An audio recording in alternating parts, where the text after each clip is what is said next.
Hi, Phanessa here. In this video, I am going to demonstrate how to work this chart. So this chart is for the holiday decor. It's a wall hanging decor, and I'm only going to do a section, but I wanted to show you how to follow the chart. Okay, so I'm only going to work the first 10 stitches. This whole chart is 65 stitches. The two edge stitches here are slip stitches, so there isn't any contrasting color here.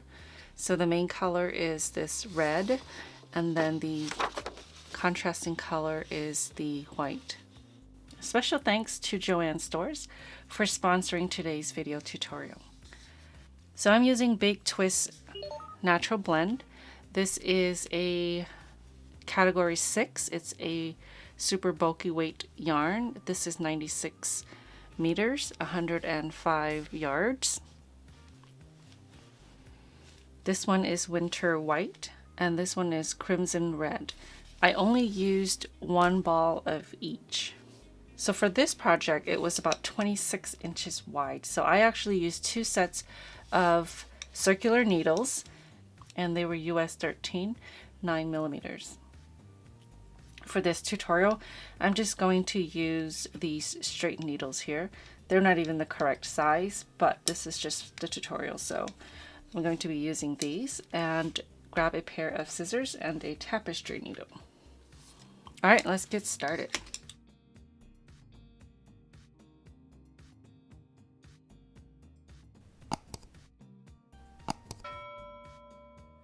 Again, I am only going to be working the first 10 stitches just to give you an idea of how to use the chart and change the colors. Okay, so I'm going to start with the red one. Okay, so I am going to cast on 10 stitches, and then I'm going to add an 11th just for the edge. So you can cast on however you'd like. I'm casting on with the long tail cast on method. I can leave a link for a slower tutorial if you need. Otherwise, go ahead and cast on the 65 stitches, which is what the pattern calls for.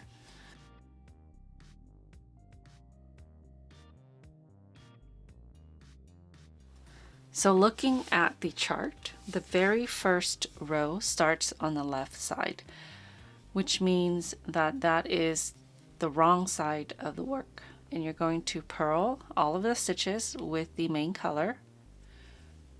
So I'm going to start row 1, which is the wrong side of my work. I'm going to purl every stitch across.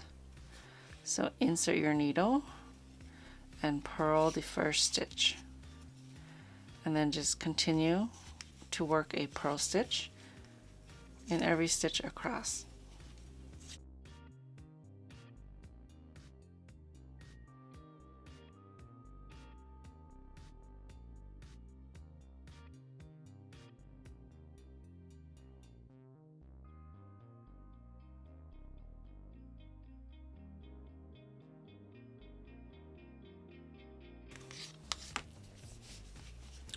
Okay, so now we're ready to start row 2. Now we're on the right side.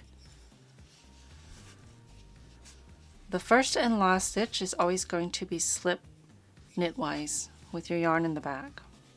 So my yarn's in the back. I'm going to insert my needle as if to knit, and then I'm just going to slide it off. So looking at the chart, you have 4 red stitches before you add the white stitch. So I'm going to knit 3 more stitches. 1, 2, 3. Okay, so there's my 4 stitches. I'm going to grab my contrasting color. You can work a slip knot, otherwise just hold it and form a loop, and then when you insert your needle to the next stitch, you want to place your contrasting color and knit this stitch here. Okay, looking at the pattern, it's going to be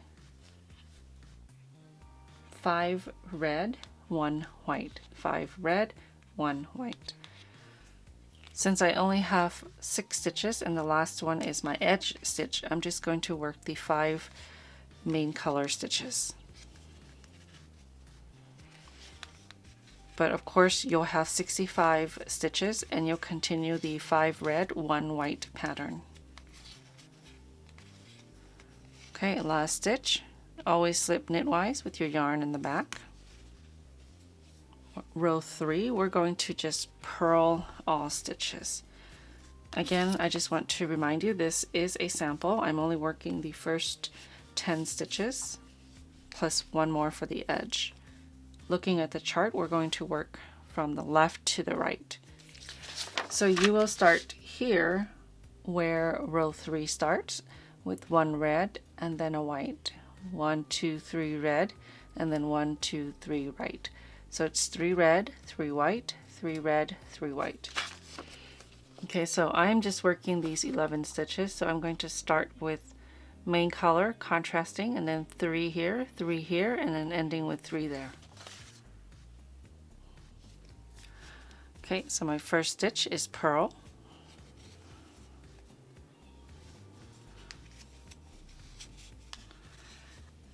And then I have a contrasting color. So my contrasting color is right here. I'm going to insert my needle and then I'm going to wrap my contrasting color and knit the next stitch. You want to make sure that the distance from one stitch to another is loose so that you don't end up with your stitches puckering. Okay, so now I have 3 red, 1,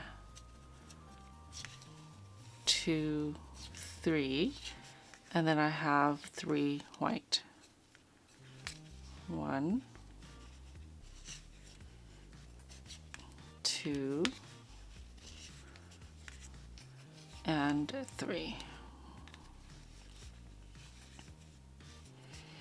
And my last 3 stitches are going to be the main color, so the red. So the next row, on row 4, it's 2 red, 2 white, 1 red, 1 white. Okay, so I'm just going to follow the chart.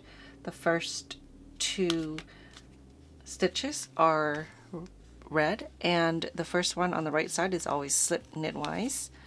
Okay, so knit 1 more. So there's my 2 colors. The next one is going to be white.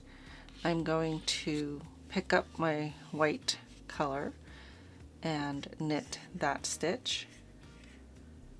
And then the next one is also white. Okay, so I'm just following the chart. The next one is red. And then the next 2 is white.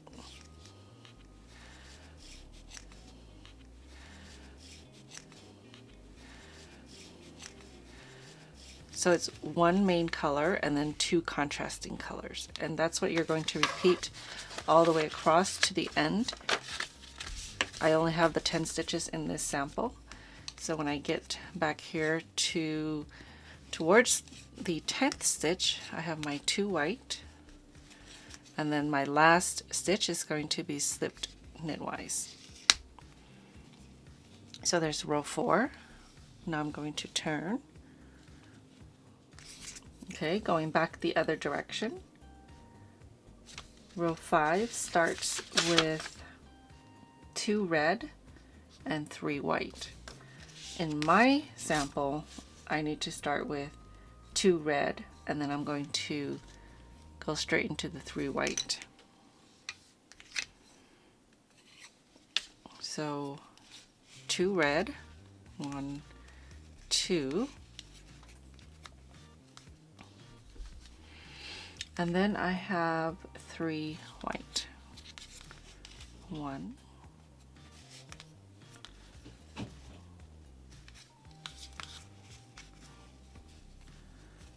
2, and 3. Okay, so the pattern all the way across is going to be 3 white and then red, white, red, and then 3 white. So you're just going to follow the chart for the color changes.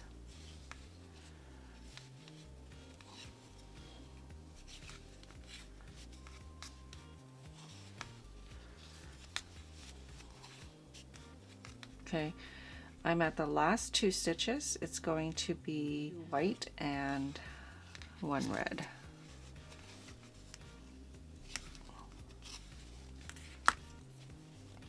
Okay, so you're carrying the yarn along as you knit. Now I'm ready for row 6. Okay, so I'm going to slip the first stitch, and then it's going to be contrasting, and then I have main color, and then I have 3 contrasting colors. 1, 2, and 3.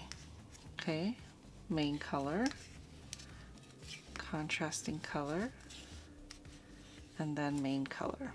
So you're just going to repeat the pattern looking at your chart all the way across for row 6, and then at the end you're going to slip your last stitch as if to knit.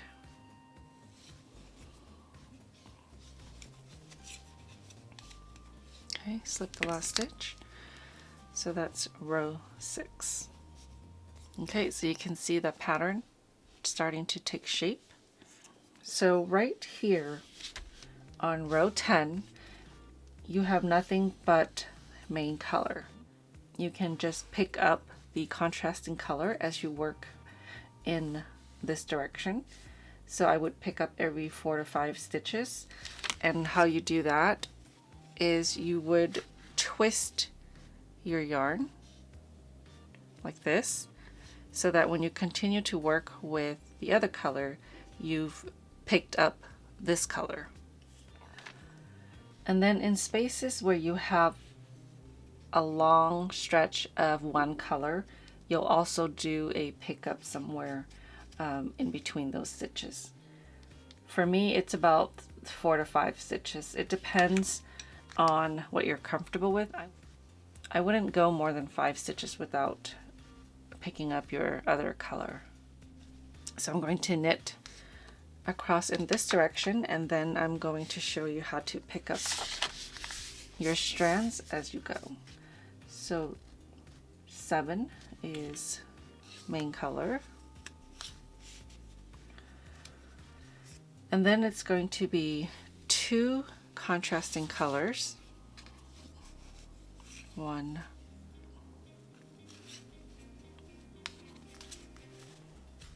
2, and then main color, 2 contrasting color, and I'm just going to follow the chart.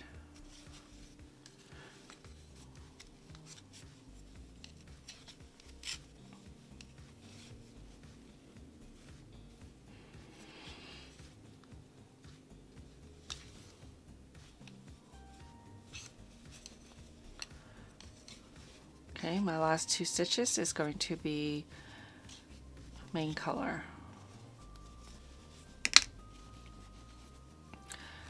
Okay, so every time that you switch colors, you want to make sure that the strands are not tight. Otherwise, you're going to be pulling these stitches and it'll pucker. So I'm going to do a couple of more rows. 8.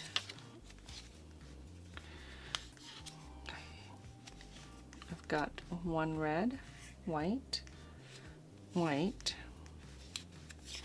and then 3 main colors.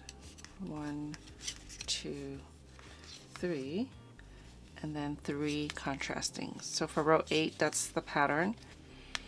So 3 contrasting and 3 main color. You work that all the way across. Row 9, I've got 3 main colors. Remember, you're purling on the wrong side. Okay, now I've got my contrasting color. And then now I have 5 stitches. So let me show you here that how to twist your stitches. So I have 1, 2, 3. I would actually go 5, but I just wanted to show you. I don't normally, for this pattern, I don't pick up the other color if it's less than 5 stitches, but I wanted to show you anyway. So I'm working with the red, and I'm going to be working 5 stitches across, and then this one's hanging out here. So what you do is you take the 2 strands and you twist it so that the other strand is over the one you're working, so it's kind of carrying it along. So here's my next 2. Okay, and now I have this strand here that was picked up, so that when I'm working my contrasting color, I'm not pulling it from here, I'm pulling it from here, so that your floats, which are these strands here, are not stretched out too much. But because this is just a wall hanging decor, it doesn't really matter. At least I don't really think so, in my opinion, since it's going to be on the back side. So my last stitch is going to be the main color. Okay, so now we're at row 10, and this is the one where it's all main color. So what I'm going to do is, when I'm knitting the red color, I'm going to pick up, let's see, there's 11 stitches, so I'm going to pick up halfway through. So I'm going to work 5 stitches, 3, 4, 5. Okay, so this is where I'm going to twist my yarn. Okay, so I have the contrasting here. I'm going to place it over my working yarn, or twist it so that it picks it up like that. And then I'm going to continue.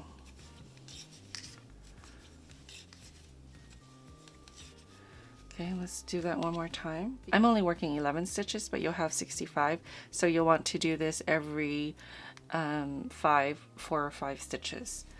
So here's a little tip. If you're working like this on a table and you've already twisted in one direction, instead of twisting it again in this direction and then you're going to get all tangled, go in the opposite direction. So now I'm going to grab the contrasting color and throw it over, so it's being caught but it's not continuing to twist in one direction, which will cause it to get all tangled up.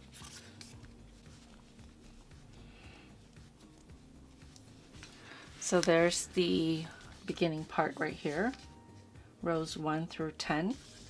Okay, so just follow the chart, working every row. Keep in mind, you don't want your floats to go too far, so every 4 to 5 stitches you want to make sure you twist your yarn and pick up carry along the other color yarn. So that would be in areas like here where there's a lot of space between the different colors. Okay, like in this area here. Again, always slip the first and last stitch on the right side, and that's it. You just want to follow the chart until you get up to row 45. So when you've worked all of your rows, you're going to transfer your loose stitches onto a rod like this one here.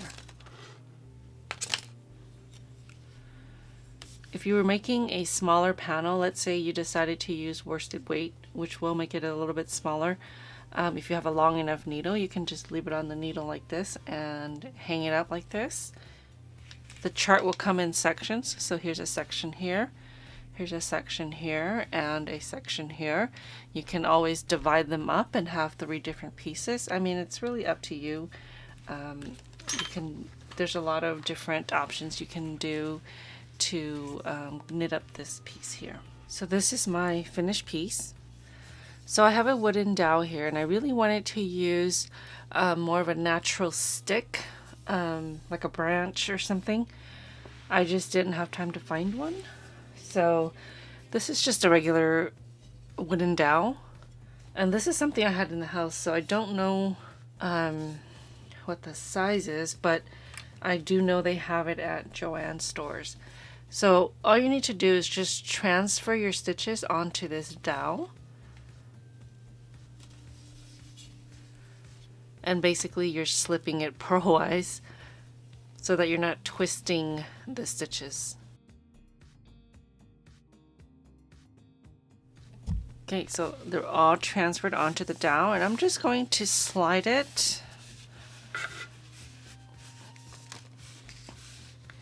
so that it's stretched out.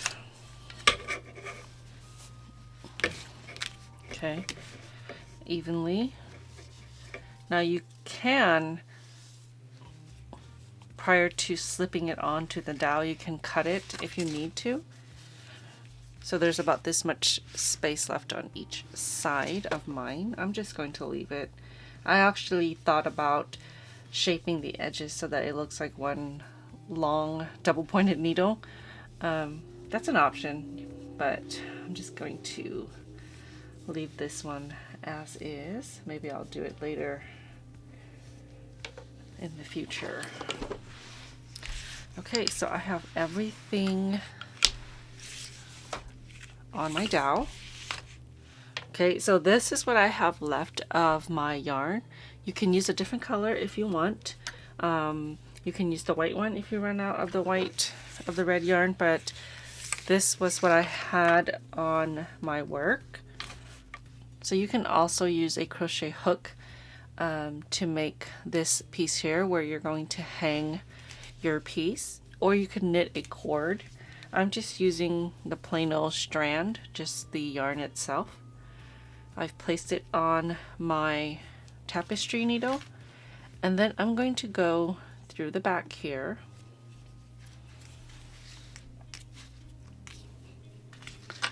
and depending on how long you want this piece to hang, just pull it until you're happy with the size. I'm going to leave it at there. And then I'm just going to run it over the rod here and put my needle back in here. And then I'm going to secure it back here.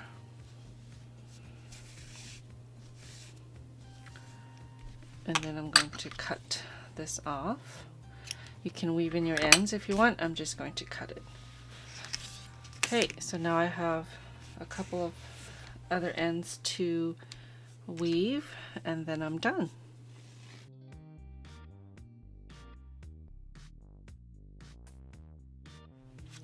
Alright, thank you so much for watching. I hope you've enjoyed this video. Don't forget to subscribe for future videos. I'll see you next time.